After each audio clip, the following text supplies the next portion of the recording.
Tetragrammation. Why tetragrammation? It's sacred. You see, this is how they will speak to you. So, we have to do a little homework to them. You have to say, you see man, how old is this YHWH? So he would say, according to historical records, what we come to learn, YHWH, this tetragrammation, is about 1300 years old and was used in Phoenician language 1300 years back. And in Aramaic, between 10th century and 1st century Christian BC, before Christ, 1300 years before Christ in Phoenician, 10th BC to 1 BC in Aramaic. Okay? And in your Hebrew, modern Hebrew, from that time we are following it. It's very old. But what is this YHWH? All the Jewish scholars together, all Christian scholars together, all historians together cannot solve that mystery. What will they solve it? So they came to a conclusion to inform the people, you see, the Jews are very religious people. What they did is, when God revealed to Moses in book of Exodus, chapter number 20, verse number 7, do not misuse the name of God. After listening to this, they stopped taking the name of God. Do not misuse the name of God, for the God will not spare you as sinless if you misuse His name. That is the verse in book of Exodus, chapter number 20, verse number 7. Once this was revealed, the Jews stopped taking the name of YHWH. The pronunciation was lost. This is very important. This is very important for especially our college going brothers and sisters. Because on the internet, this is the major most theory they are promoting today to counter Allah subhanahu wa ta'ala, na'uz billah. So you have to know what is YHWH now.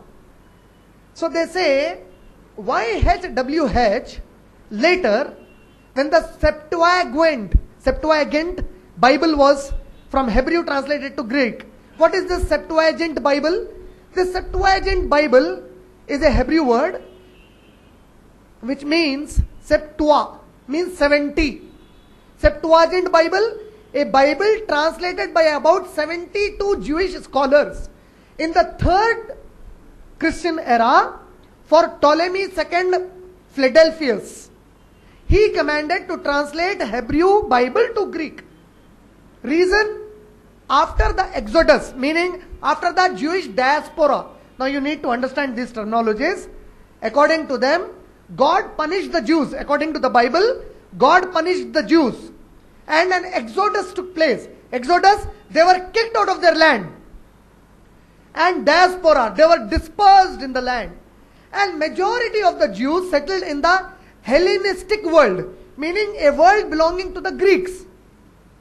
Now, for them it became very important to speak a lingua franca. Now this is again a technical term. What is a lingua franca? Suppose we tomorrow go to the US and you meet a Chinese. Now you cannot speak Chinese. Chinese you don't know. He cannot speak Hindi. He doesn't know Hindi. The lingua franca for both of us will be English. You will communicate with the Chinese in a language which is neither your mother tongue nor his mother tongue. Now, for the Jews to communicate in the Hellenistic world, Greek became a compulsion for them.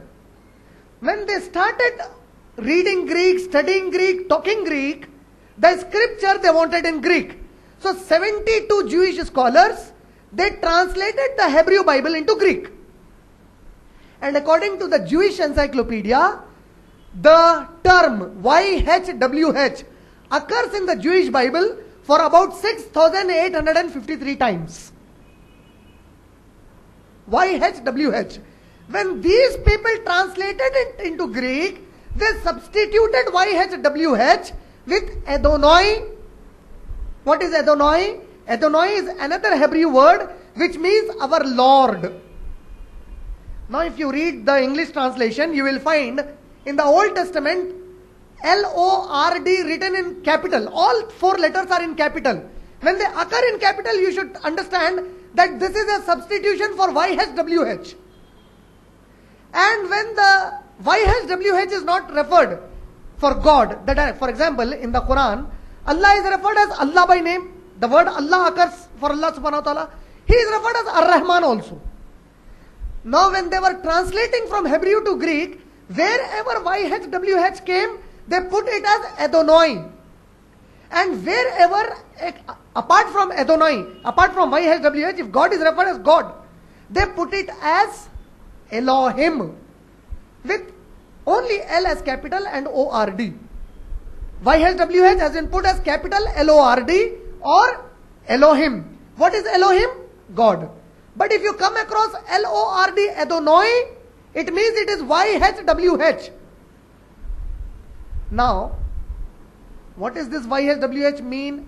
So they say, Moses, in book of Exodus, chapter number 3, he says that God has commanded me to go to Israeli people. And these Israelis, oh God, if they ask me, who has sent you? What should I tell them? So God says, say to them, God has sent me. If they ask me, what is the name of the God? Say to them, I am what I am. Suppose somebody asks you, who are you? What is your name? So you say, I am what I am. That is my name. He'll slap you. Idiot, give me your name, he'll say. You must be anybody. What's your name? So God says, I am what I am. That's my name, O Moses. Say to them.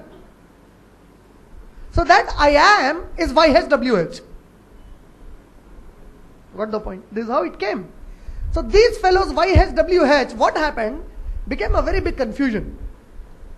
So there is a Tyndale's translation of Pentateuch.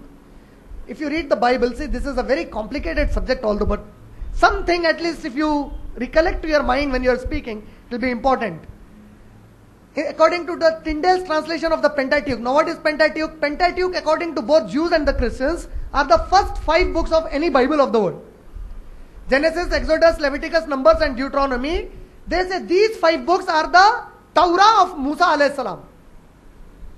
So the Tyndale's translation of the Pentateuch in 1530 Christian era, what it did is, for YHWH, everywhere it substituted it with Adonai, and when for the first time it was transcribed in English, the Tyndale's Pentateuch, they have put a word as I-E-H-O-U-A-H.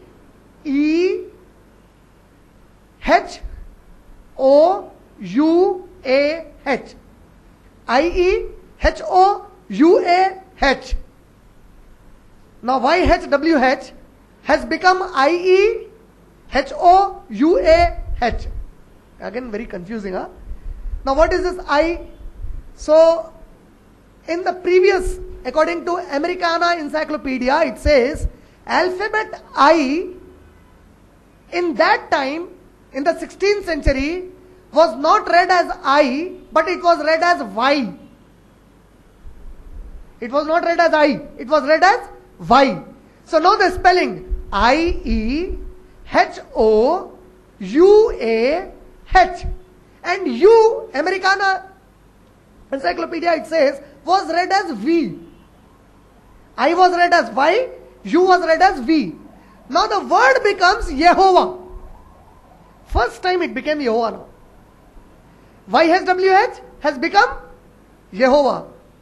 Now there is a change now. How? YHWH are consonants. They don't have vowels. You cannot take out any sound from it. For the first time in Tyndale's Pentateuch translation, they made it I-E, that is Ye. I is Y in pronunciation. I-E, it became Ye, Y like Y-E, Ye. Then H-O-U-A-H. U is pronounced as V, Yehovah. Now from where did they add those vowels there? So, Gesenius was the person who said that the vowels of Adonai were added there.